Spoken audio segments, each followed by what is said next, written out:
गणपती बाप्पा, आज माझ्या ऑफिसचा पहिला दिवस आहे. खूप दिवसांनी हा जॉब लागला आहे. माझा दिवस चांगला जाऊ दे बाप्पा.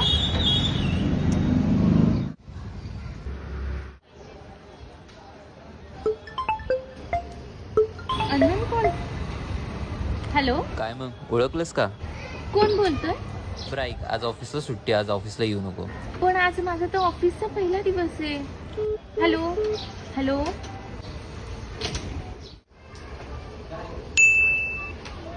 मम्मीचे एवढे मिस कॉल. घरी जाते. मम्मी काय झालं? सोनी सोनी तुला काय झालं ना बाळा? तू ठीक आहेस ना देवाच्या कृपेने? अगं मम्मी, झालंय तरी काय? अगं जिथे तू जाणार होतीस ना कामाला, ती बिल्डिंग कोसळली पावसाने. अगं पण काय? मला तर ऑफिस मधून कॉल आला होता. नंबर कुठं गेला? तू सुखरूप घरी आली ना बाळा, तेच खूप आहे. आज माझ्या ऑफिसचा पहिला दिवस, चांगला जाऊ दे बाप्पा. नाही कॉल. हॅलो, काय मग ओळखलंस का? विलय करी विपदाचा मोरया विनायक